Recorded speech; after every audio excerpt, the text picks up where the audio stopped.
Welcome back to the Can We Talk podcast. It's your boy DJ Price Miyagi, and I'm back with another one, man. I got a great episode for y'all. I got somebody in the building with us. Very special guest, and we got a lot to talk about today. Very inspirational story, and we're going to get into her story. Y'all show a round of applause and show some love to my girl, Shalimar. Hey, how's it going? How you doing, mama? How you feeling? I'm good. Feeling good? Good, yeah. Feeling great? Yeah. Feeling good. Excited to be Feeling here. great.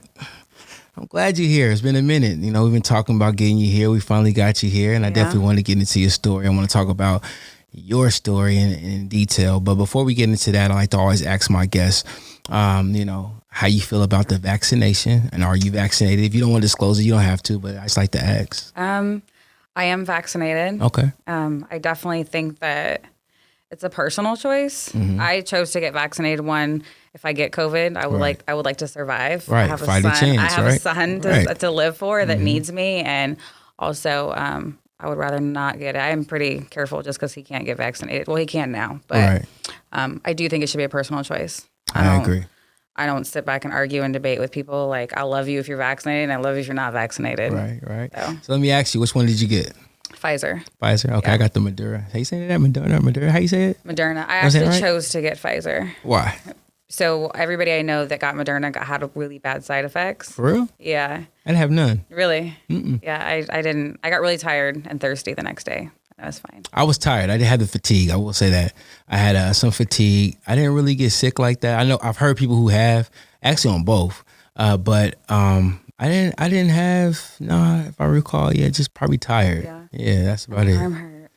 My arm hurt, I feel like I got stalked. Yeah. It hurt. The first shot, second shot, not so much. It didn't feel like nothing. Like I was like, okay, no effects, no nothing. But that first shot is what really got me.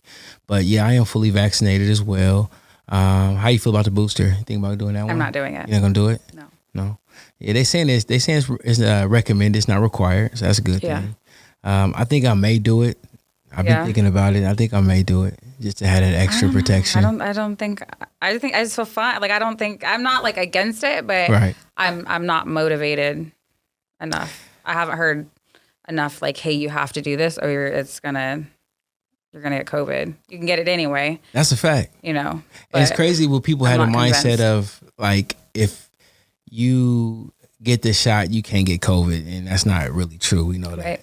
You can get COVID, you can still spread COVID. Mm-hmm. It's just more so to protect yourself. Like, it's an individual choice because it's only going to protect you. You getting the shot doesn't protect nobody else but you. Right. You know what I'm saying? So that's good. But I'm glad you're vaccinated. I like to hear that. So I'm definitely just trying to do my part. Okay, trying to do my part. Look at you. Okay, do your part there. Do your part there. But yeah, that's what's up. So besides all that, let's talk about, your story. And I also want to start from the beginning. So like, are you from Portland? Or are you from somewhere else? Were you born and raised here or somewhere else? So I was born here. Okay. I lived here till about the third grade. Mm-hmm. And then I ended up moving to California, and my aunt and uncle and my grandparents raised me.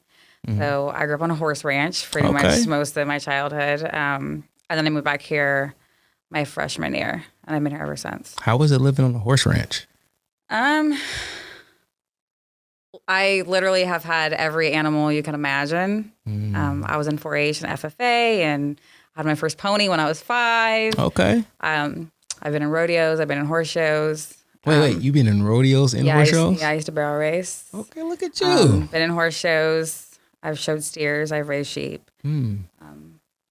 Yeah, it was pretty dope. You hands-on. My people always talk about like, wow, you work so hard and your work ethic. And when you live on a ranch, you work. So I've been bucking hay since I was 11, and you get up at 5 a.m. and you literally go feed your cows and your horses, and then you go get dressed for school, and then you come home and you do your chores. And so my work ethic is a lot. It's just embedded in me. It's a lot different than somebody that's from the city. I see. That's crazy. I never met anybody who grew up on the farm. That's crazy. Yeah. So when did you move back to Portland? My freshman year. Freshman year. High school you go to? Roosevelt. North Side, Roosevelt. Rough Rider. Okay, Rough Riders. Yeah. Okay, I'm a Grant General. Generals, you know what it is. Northeast, you know what it is. That's dope. So what brought you back to Portland? So my parents they have their own things going on. My dad was incarcerated until I was about 14. Okay. My mom ended up getting a recovery, and she was doing her thing, and she was like, hey, you guys want to come back? And so, I decided to come back. Dope. Yeah. So was you raised by your father? No, my dad was in prison for about 14 years. Okay. Gotcha. 14? Yeah. Jeez. Yeah. What do you go to jail for? He was a hothead. And made some decisions and, had to suffer the consequences. And he's been out for what? I'm almost 40 now, so he's been out for a while. Okay. And now he owns his own pressure washing company here in Portland. Okay. I think he's the only Black-owned pressure washing company here. That's dope. He's doing really well. Yeah. Overnight pressure washing company, doing really well, hiring felons and giving back to the community.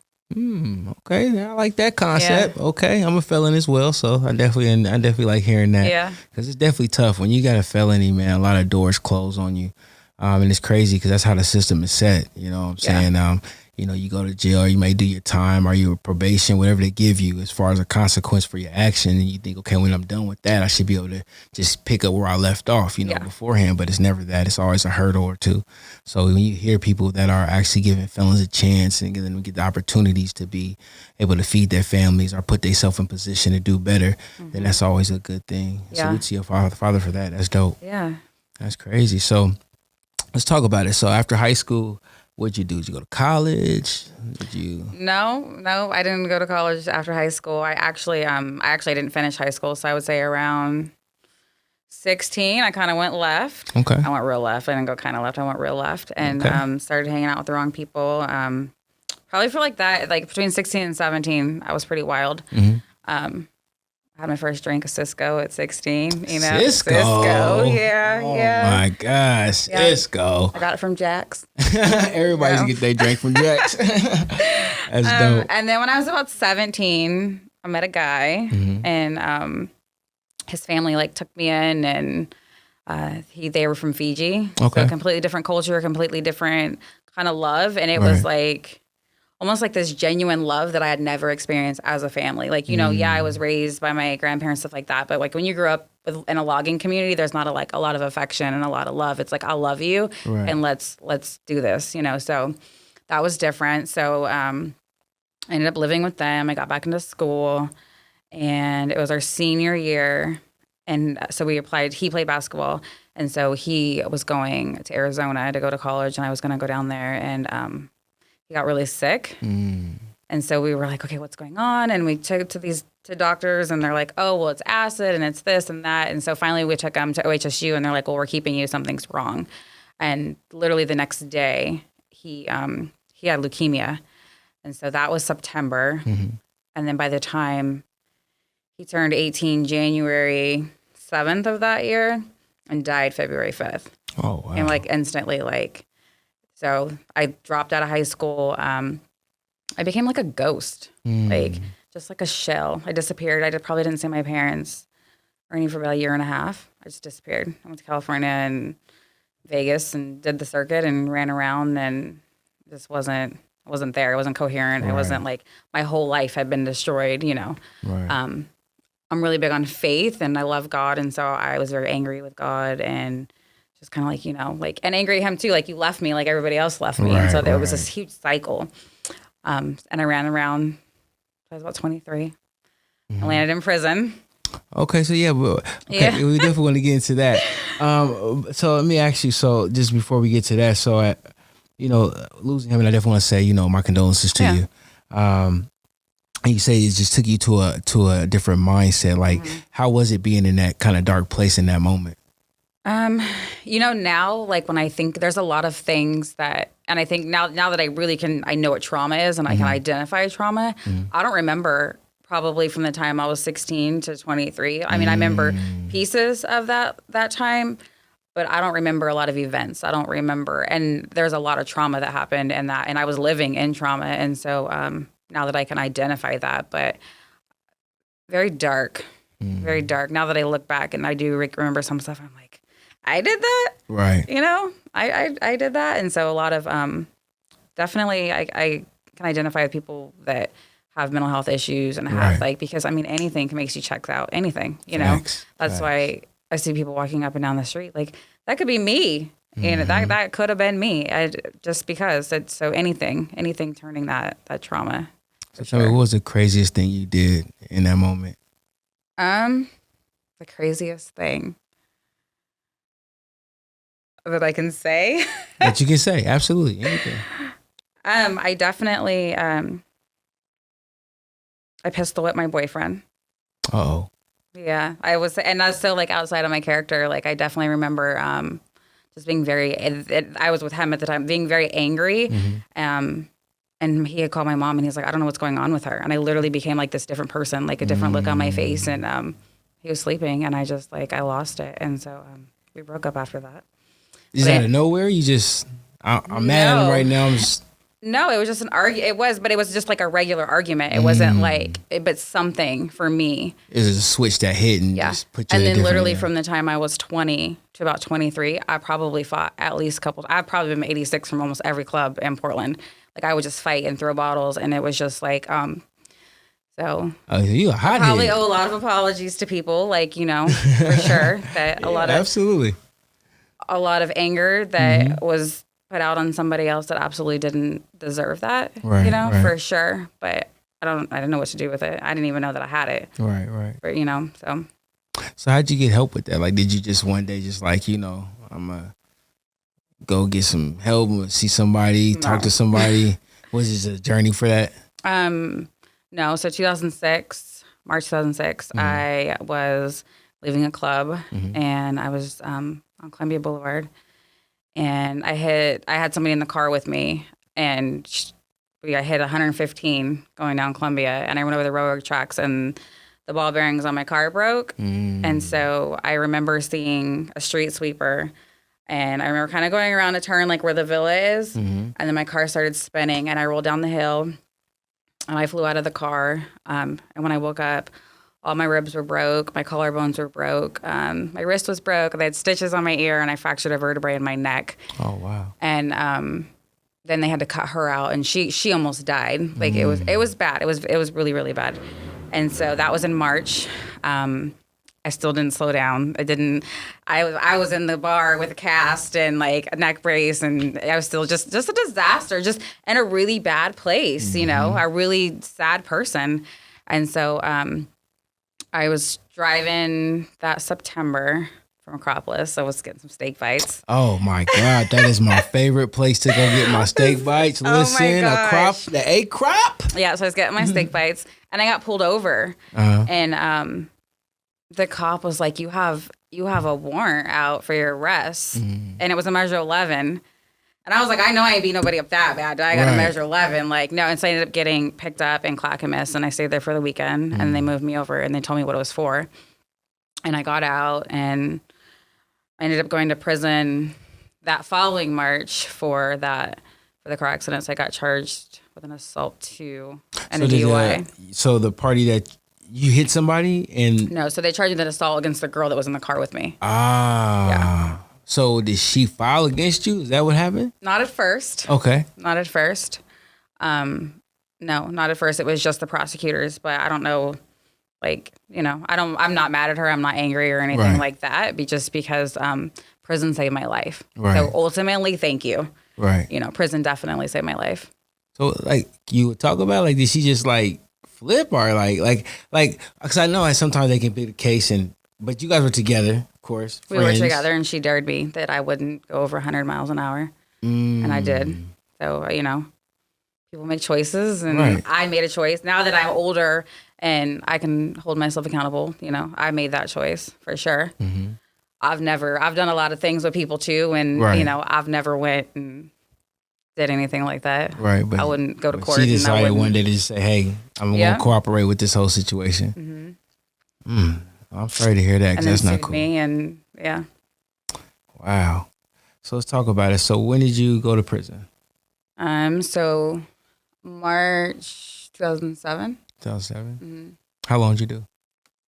20 months. 20 months? Yeah. Okay, almost 2 years. Yeah. So that was your first time ever going to prison? To prison, yes. Yeah. County time before then? Oh, lots. Yeah, county time. That's different. Definitely different. So going to prison, how was that experience? Like, kind of break it down, like your first time going. Like, were you nervous? Were you scared? When when you got there, how did you adapt? So I was pretty, like, I was just a different person. I was very, very arrogant, very arrogant, very, I had this grandiose personality. Like, you're sending me to prison? Like, I talk proper and I talk this. And at this time, they labeled me as a gang member. So now I have to go to prison and be incarcerated in a cell and not go over to minimum. And so it was, I was very angry. I think I was more in shock probably for the first 30 days. Like, you actually put me of all people, like, I'm this nice girl, and I wasn't nice, but in my head, like, look how proper I talk and look how, and not even really accepting who I was. I didn't even know who I was, Didn't make no sense to you. No sense whatsoever that I could even end up, I'm the girl that grew up riding horses, not running the streets, so it definitely, it was different. It took me a while to adjust, for sure. So how was it like? So like when you're in there, you're adjusting. Like, how was life there? Like how did you maintain the time there? Like, did you just kind of get lost in like books or school, or just like? I love to read, and Okay. I did rediscover reading. I started to go to church, and just to get out of my cell, every Wednesday I would go to church, and the more I went to church, the more I started to like. I started to cry. I went through this like phase of like crying in the shower.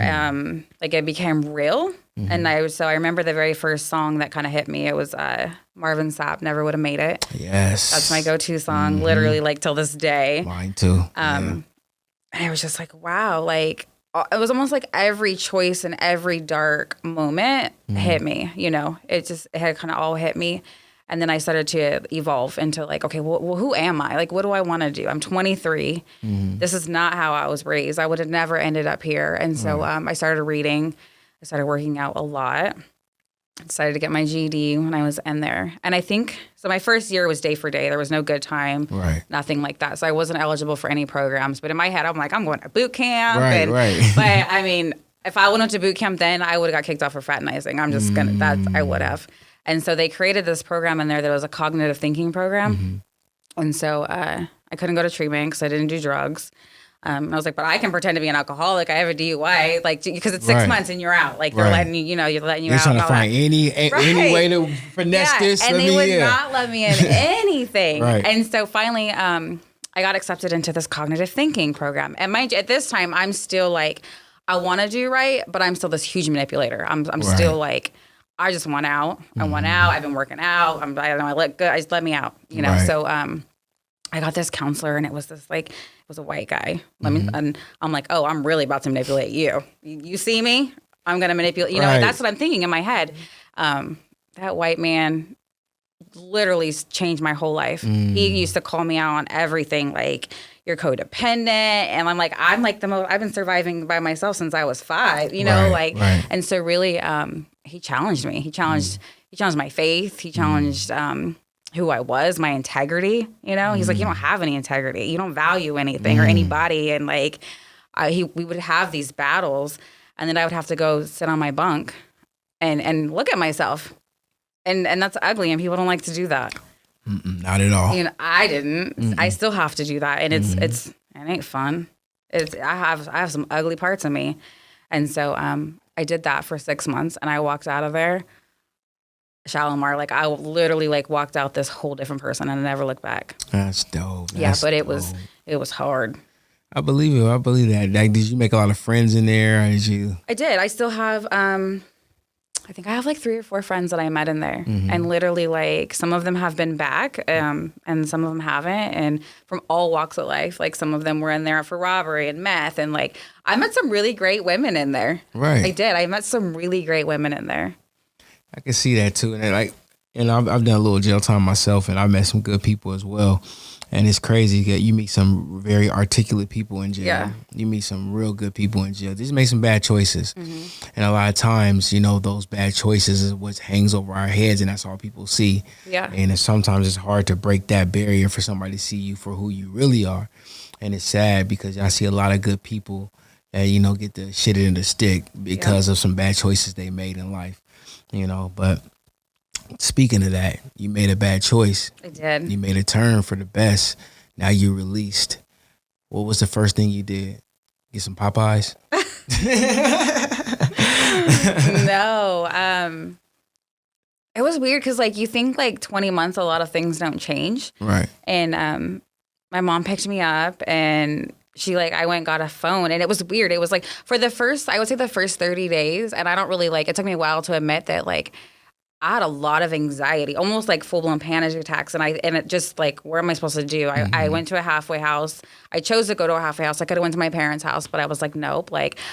I knew that in order for me to do the right thing, I needed structure and I needed to stay in this box. And so Ross used to be downtown, and I remember freaking out, and I literally went and sat in the bathroom in Ross, probably my second day out, for about 30 minutes, and was just like, what am I supposed to do with this freedom? What am I supposed to do? Because now people know I'm out, and there's social media. They didn't have social media when I was out, but what am I supposed to do? Right. But I had already enrolled in college, so I had that coming up.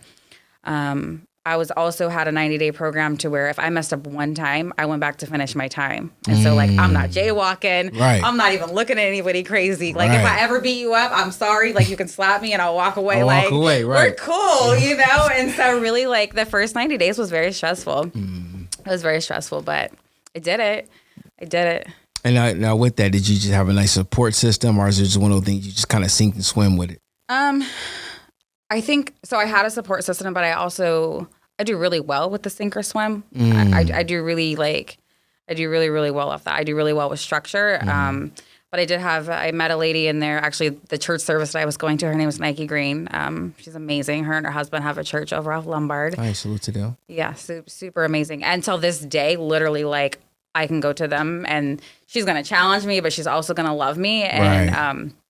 She's phenomenal. She knows what it's like to be a Black woman and go through things and make it on the other side. And she's my person for sure. When I look at her, I'm like, okay, I want to be when I grow up. Not you, but she definitely exemplifies what it means to be spiritual and whole as a mom and a woman and a wife. And she's dope. And so I've had her.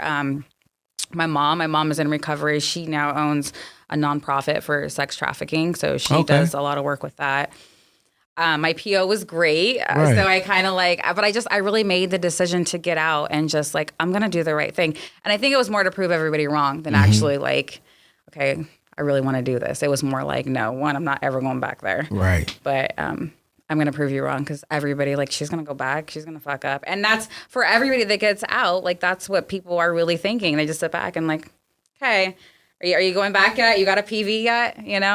It's crazy that you say that because when I did my little county time, I ain't really been in no prison, but I did some county time, but my first time, and that's all it took was one time for me. And it was a small, 30-something days or something like that. So they had this CO named Scott. I don't know if you know who that is. He was downtown. No, at Inverness. No, he's down there. Anyways, this guy Scott, he kept telling me, "You gonna come back. You gonna come back." I was like, man, you don't know me, bro. Yeah, I promise you I'm not coming back. Matter of fact, I wouldn't even have been here if I wouldn't have had a violation. But now that they got me here and and I see what's going on, and the pen is better though. I'm like, I don't even want to know how better the pen is, but I do know this. Better. Once I get out, that's what everybody say. Once I get out, I'm never coming back. And he was telling me all the time, you're gonna be back. You're gonna be back. Man, I ain't been back since. And this was back in 2005. Wow.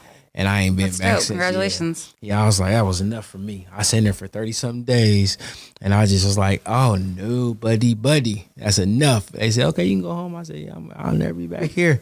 I walked there straight and narrow since. I was like, yeah, I'm cool. I can do the crime, but I can't do the time. Yeah. That's when I knew that. That's what that showed me. So I was like, I got to make some adjustments. That's dope. So now that you out, you adjusted, you got your support system. So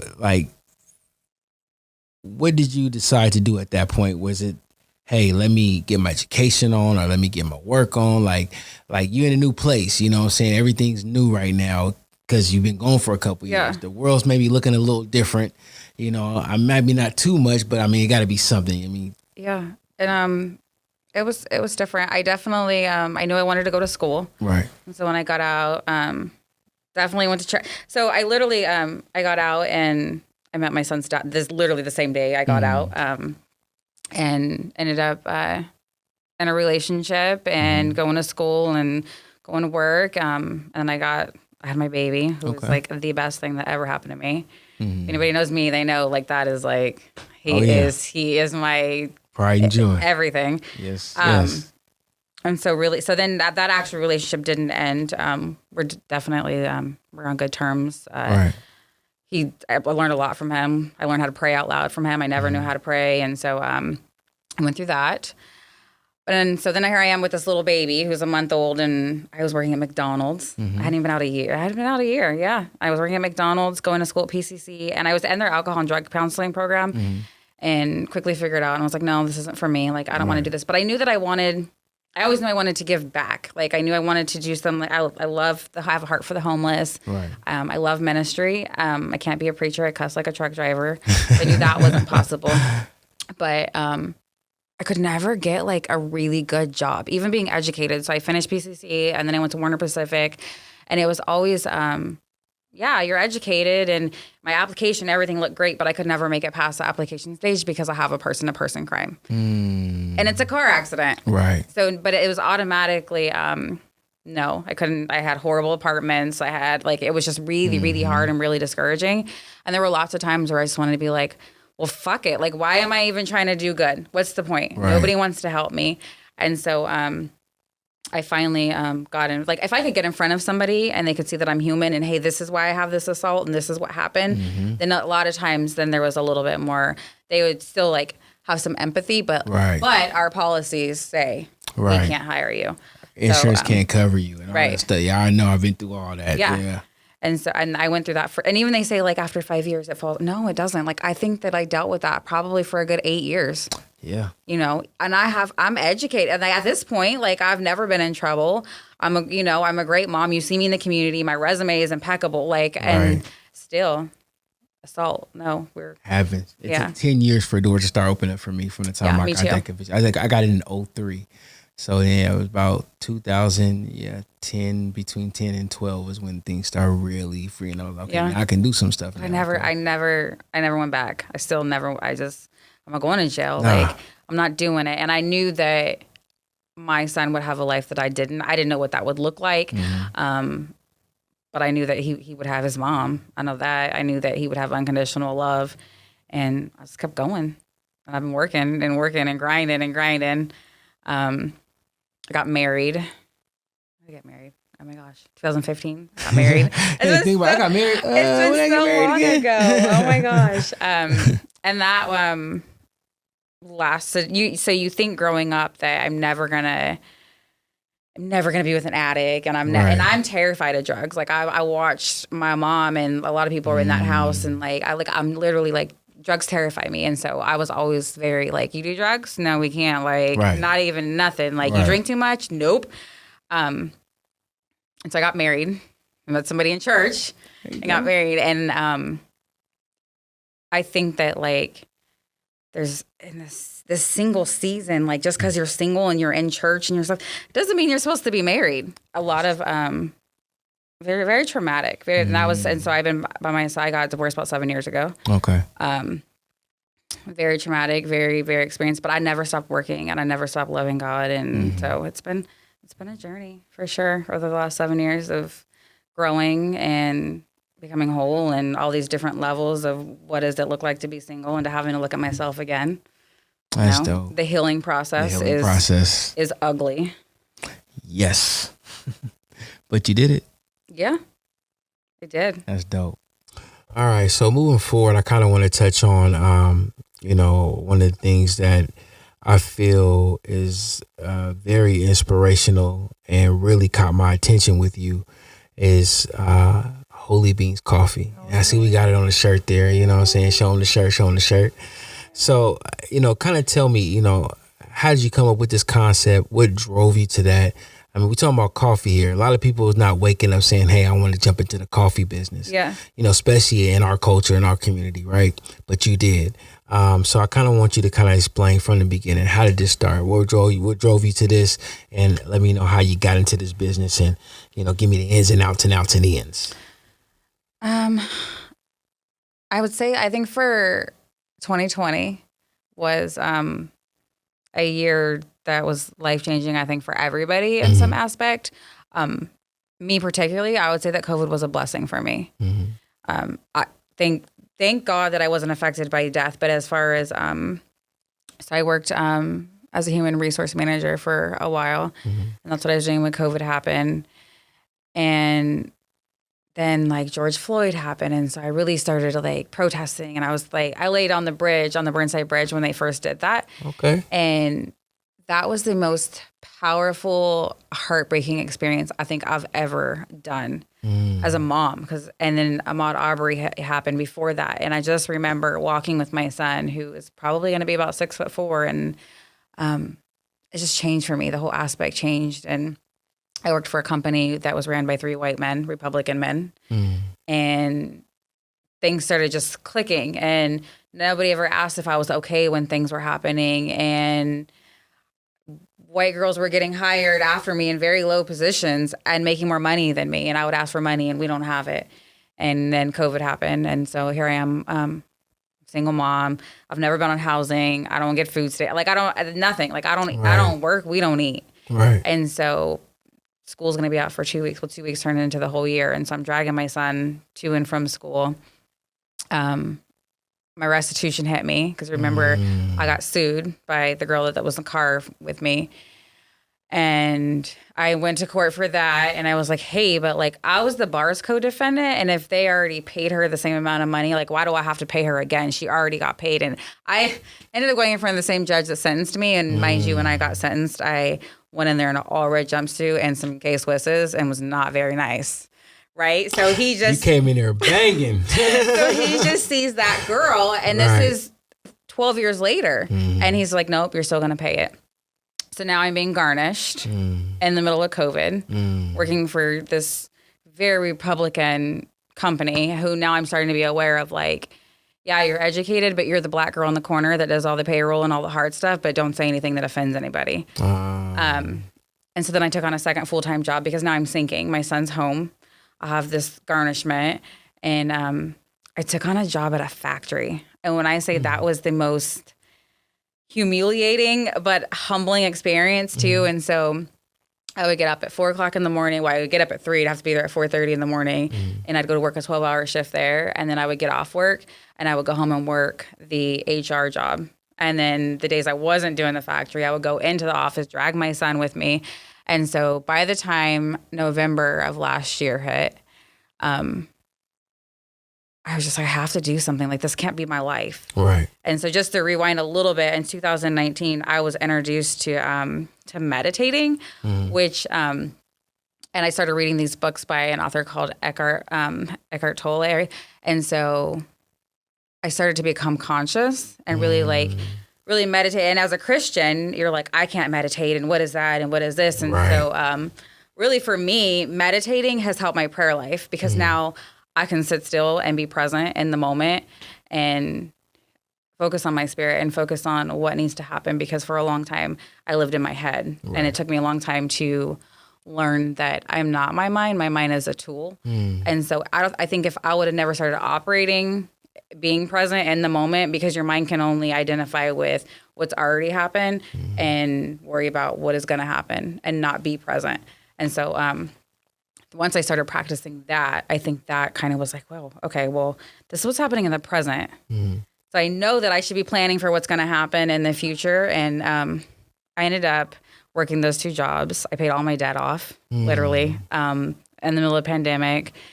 Thank God my son is very low maintenance and super smart and, you know, because never complained. Like everything I'm getting in this business he's the heartbeat and he deserves it. It's kudos to him because that's dope. There's lots of nights where he probably ate way too much fast food last year. Right. You know, and I probably wasn't always nice. And he definitely sacrificed a lot of things for this business. And so in November, I was like, okay, now I'm debt free.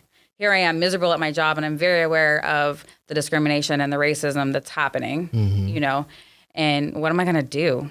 Like, what am I going to do? So I went to get my hair done, and I'm sitting there, and I'm like, I need to do something. Like, I'm very uncomfortable in my spirit. And like, she's like, what do you mean? Like, and I'm like, not like I'm not sad. Right. I'm not depressed. Like, nothing like that. Like, I'm very uncomfortable. Like, I'm supposed to be doing something. Right. She's like, well, what are you supposed to do? And she's a youth pastor. So she's like, she can speak to me spiritually, you know, like she gets it. And so she's like, what do you want to do? Like, what's your, and so a couple days before that, I had this like vision of a little like a coffee cart. Like so in prison, I started drinking coffee. Okay. I like fell in love with coffee and I fell in love with Jesus. And I love spirituality and I just like, I operate in love and I love love. And I feel like right now, like I just want to give love to everybody. And so I remember like praying that November last year. And I was like, God, like I have all of these like talents and these gifts, you know, like I have degrees and like, how am I going to help change the world? And I just remember sitting there and my spirit saying, you're not going to change the world with your gifts. You're going to change the world with your love. And I'm like, wait a minute. I used to beat everybody. Like I used to fight and like I hated everything. And I didn't. And it was because I cared about everything, you know, and that was a defense mechanism. And so I'm like, I want to do this coffee cart. And she's like, well, do it. And so she's like, well, I could put a coffee cart outside my salon. And like, she's just like, go for it. And so I'm like, okay. And it's just this idea of like, and so I go home and I'm like writing all these names down of these different, I'm like Grace Coffee, Cup of Grace, like all of these different things. And I wrote down Holy Beans. And I actually had I told my son, I'm going to do this coffee cart. And he's like, okay, you know, but I'm sure he's probably like, here you go, you know. Right. And so I gave him the list of these names and he picked Holy Beans. And so I remember sitting in my visits with my mom. There's a coffee cart in Coffee Creek and the girls that have a long amount of time, they can go work there to get experience. And so I was like, wow, like that would be really cool for me to open this little drive-through coffee place, you know, that I could hire felons and I could make my own schedule and not have to submit PTO and not have to worry about these white men telling me that, no, you can't have a raise, you know, and my son will never have to clock in for people like that unless he chooses to. But other than that, like you own a business. And then I wrote a business plan in January and started kind of talking about it and filling it out. And then I would say in February, I started knocking on doors for people like, there's grants and there's this and there's that. And they all told me no. Really, like nobody wanted to help me. Like, and nobody really talks about like growing up. Nobody ever talked to me about credit. Nobody ever talked to me. That's not taught. It wasn't taught to me. Me neither. You know, so now here I am. Like I literally have filed like all this stuff. Like no debt, no nothing, but I don't have any credit. I don't have nothing. And so everybody kept saying no grants. And I was really, really hell bent on I didn't want a loan. Didn't want a loan. I'm debt free. Like I don't want a loan. And so my dad introduced me. He actually took my business plan to the man that helped him start his business. And the guy called me one day and I was just like, by this time I probably had almost given up. I'm working 2 full-time jobs. I'm working at a factory. When I say a factory, I mean like they're making gummy bear vitamins and I'm like getting gross and dirty and having to wear a mask and like mop floors. Like it was, you know, and I'm just like, wow, like was not your cup of tea. God, this is what I'm doing. Like this is my life, you know? And so, but I've always just worked and I knew that I was sowing seeds, but I didn't know what it was for. And this guy calls me, his name's Sam Miller. And he's like, do you know what you created? I'm like, what do you mean? And he's like, I don't think you know what you created. And I'm like, I just want to open a coffee shop and nobody wants to give me money and nobody wants to help me. And so fuck it. And that was my very first thing with him. And he was like, this is going to be a franchise. And I'm like, dude, I can't even get $20,000 to even get a cart. And I met with him and he's like, you're going to do, this is it. And so the whole concept of, you know, I want to hire felons and I want to hire people in recovery because I do have friends that went back because once a lot of them get out and they have kids, so here they are, you have to make a PO happy. You have to try to stay clean or you got to deal with whoever has your kid to try to get the visits and then and so a lot of them went back and these are good women. These are women that really got out with it in their mind that I'm going to do the right thing.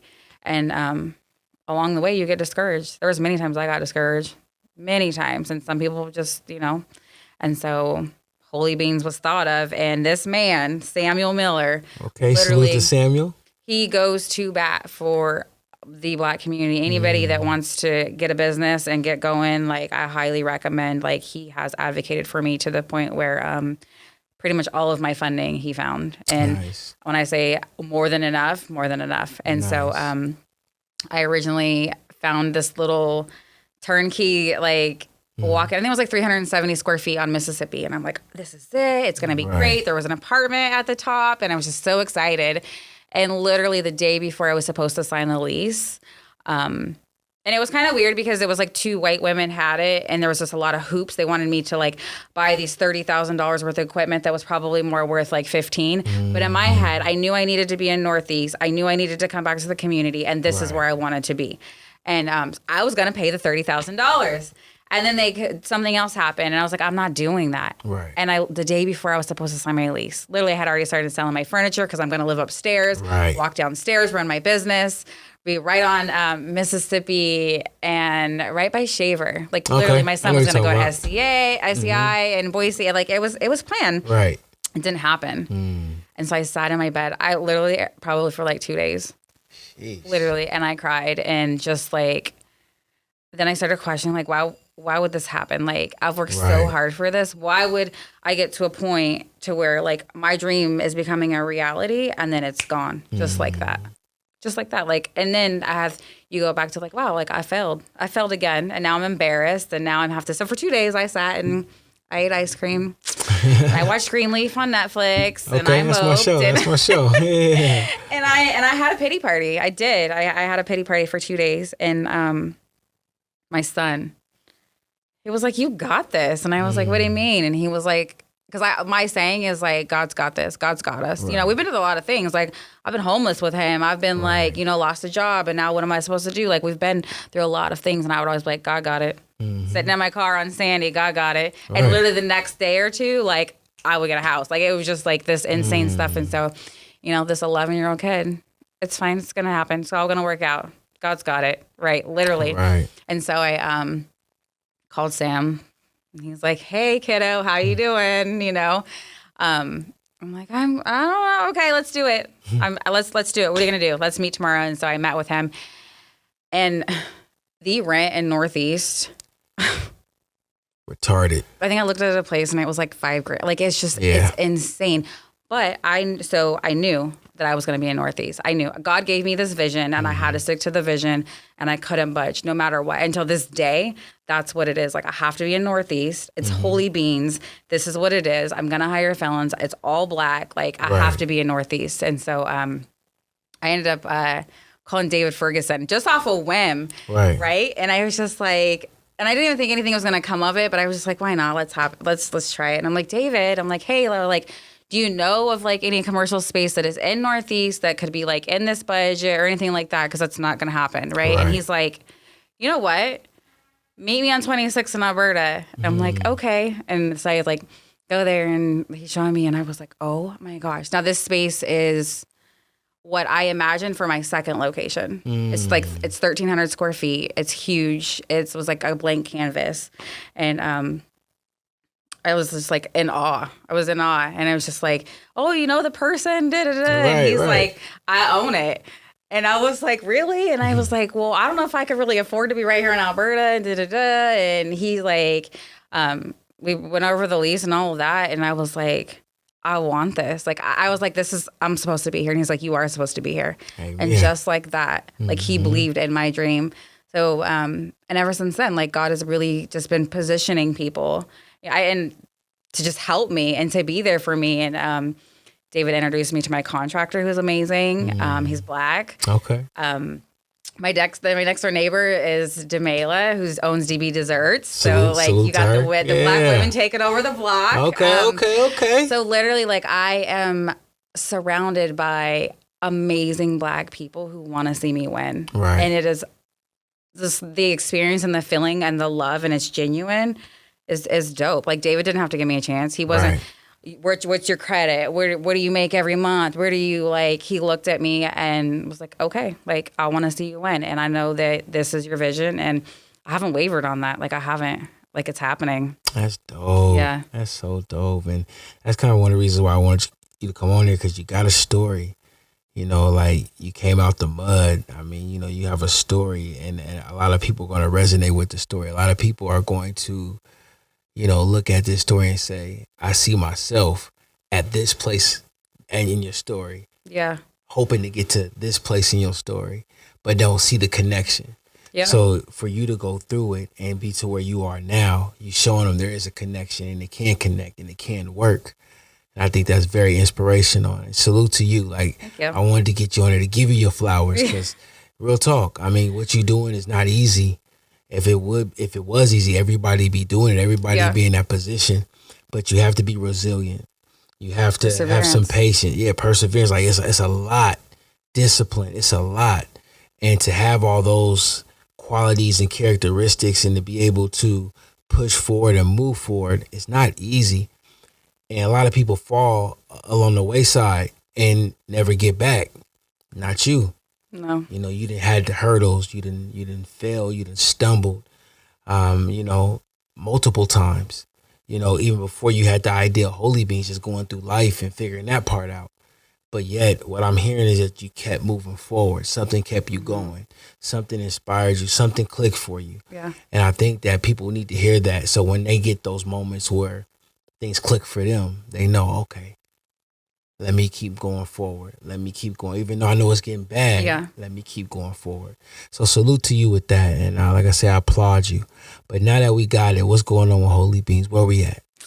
So we have the space. Everything's done. The contractor should be done in about 2 weeks. Mm-hmm. So the goal, I was hoping that it would be the end of this month, but I'm learning patience. Right. Things happen where we thought we were putting the plumbing or the grease trap. It didn't. And so things happen and it's a process. And I honestly think that it's good because I think that for me, I like instant gratification. Mm-hmm. And so this is another growing, not of only of my stretching my faith and trusting the process, because now I don't work for anybody. Right. So that now I've never not had a job or I'm a hustler. Like I've never not had anything. And so First, I walked away from that HR job, good benefits, good everything, and I worked at that factory. I was getting up at 3 o'clock in the morning and going to work 12-hour shifts and steel-toe boots. Right. They were pink, but they were boots. And pink. But I knew that it was for a reason. Mm-hmm. I knew what was happening, and so now I don't work for anybody. So you see all this money going out, and it's not coming in, and it's kind of scary, and you're in a vulnerable place. However, God just keeps providing and keeps making a way. And people are showing up at church and like, hey, I'm a contractor. You need me to hammer something? Let me know. Right. You know, I have amazing mentors also that took me and my son as a family. And he's a tech guy. And he's like, all right, what monitors do you want? What speakers do you want? Where are they at? Like things like my life is so blessed and so full. And so the goal is to be open. My son's birthday is December 20th. Okay. So I would love to just open the doors, not do like the grand opening, do like a soft opening and just open the doors on his birthday, because ultimately at the end of the day, this is his. Right. This is his. This is his. And for every little black kid that thinks they can't do, or woman that has been through anything, like this is for us. This isn't mine. Talk. And I've known that the whole time. Well, at first I was like, this is my coffee shop and I'm getting this little turnkey. And so it became this huge thing. And Holy Beans is bigger than me. It is bigger than me, which can be intimidating at sometimes, but I am blessed to have a huge support people that tell me, you got this. Look where you come from. You did this. I did this, Absolutely. and it took, I'm very, I don't like to boast, but right now, I deserve this. You do. I deserve this. I have been through a lot. I have sowed a lot of seeds for a lot of years. For the last 13 years, I've been out of prison, jumped a lot of hurdles. Been through some trauma and I survived it all and persevered and conquered, and I deserve this. And so it's bigger than me though. It's bigger than me. I want to hire felons, people in recovery. I've already hired a couple people. It's really pretty dope that I'm the employer, not the employee. Right. You're signing checks now. Yeah, it's pretty cool. Yeah. But yeah, no, it's happening. So hopefully December 20th, I'll be able to open the doors. But things happen if it doesn't. But Holy Beans is here. It's happening. And that's all that matters, is that it's here. And it's not going nowhere. And you got your game plan. It sounds like right now you're in your season and your favorite. Mm-hmm. And, I tell people all the time, it's like, when you're doing something and you're trying to do your thing and you see other people maybe moving faster than you, or things are happening for them, but may not be happening for you. Yeah. You got to understand is that they had an off season as well. It's their season. So, wait for your turn because it will come, but you just got to be ready, because if you're not, you might miss the opportunity. Yeah, absolutely. So absolutely. So I tell people all the time, and when it's your season, that's when you go the hardest. When you feel everything moving, that's when you got to go the hardest. I know. I don't even sleep anymore. Nah, ain't no sleep. But I'm not tired. No, of course not. Like, I'm not even tired. It's not. When you get to go to work at a job, you're like, oh, I'm tired. Nope, I'm not even tired. I'm up. Let's do it. Because you're doing what you want to do, what you got a passion for, what you got a love for. And, and a lot of people wish they can be in that position. Well, you put yourself in that position. Nobody put you there. You did it yourself. And that's good because it shows it's doable. Even with myself, like I got things that I'm working on. Looking at your story, I'm like, good, I need to hear that. So I know to keep pushing. Yeah. Because what she's telling me, what she been through and still pushed through, and now she's to where she's at. Okay, cool, I can do it too. Let me stay on my path as well. And anybody watching this right now or listening to this right now, it's motivational. Like I said, you got to say you're a walking testimony. You can do it. Sometimes it's one day at a time, or sometimes 1 hour at a time. Yeah, literally 1 minute at a time. Sometimes it is, and that's okay. Yeah. And some days you're gonna cry, and some days you're not, and that's okay too. That's a fact. As long as you get up every day and you want to keep going, for sure. Now I do see that you do a lot in the community. Yeah, I've been peeping that as well. You're doing a lot. You're moving a lot in the community. So tell me about that. So I have I operate in love. I love, for a lot of years, I would say that I operated off of self and only me, and only I mattered what I thought, but ultimately I didn't care about me either. Mm-hmm. So I have a huge heart for the homeless people. There's homeless people that know me by name, and every year I take them a coat, and nice. They all have a story. They all have, there's a lady that walks up and down MLK, and I met her probably like 6 years ago. And she don't talk. She's like, she don't talk to nobody, but she'll talk to me, and she'll cuss people out and do whatever. And I literally she's not even. It's almost like she's not coherent. Mm-hmm. But I put her in my car one day. She got in, and I took her to Great Clips, and I got her haircut. And nice. And as the guy that's washing her hair, she becomes like clear, and she's talking about San Diego and college and all of this stuff. And then she gets done, and she comes to me, and she's like, okay, are we going to go? And I'm like, hey, yeah, let me pay. And he's like, don't pay me.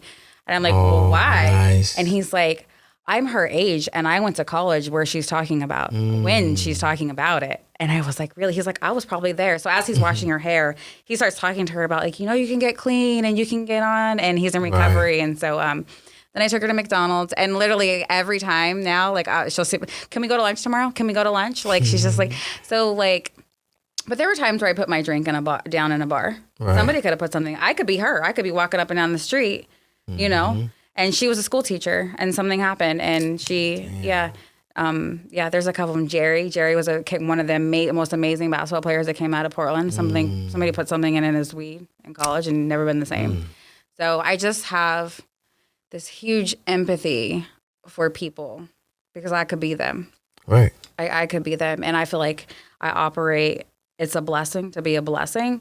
And I feel like that's why I am where I am, because everything is not for me. Right. But if I continue to operate like that, I'm so blessed because of that, So I definitely people call me like, hey, you want to come volunteer here? You want to come volunteer? I'm like, yep, I'll do it. Sure. I've been seeing you, everything moving. I've been seeing you right there. Yeah. You got your booth. Yeah, you ready? Your Holy Beans is in full effect. I said, look at her moving. That's dope. Yeah. That's dope. Yeah, it's nothing like being in the community and giving back and, doing your part. And even say that's outside of what you already doing to get your business going. So it's it's crazy.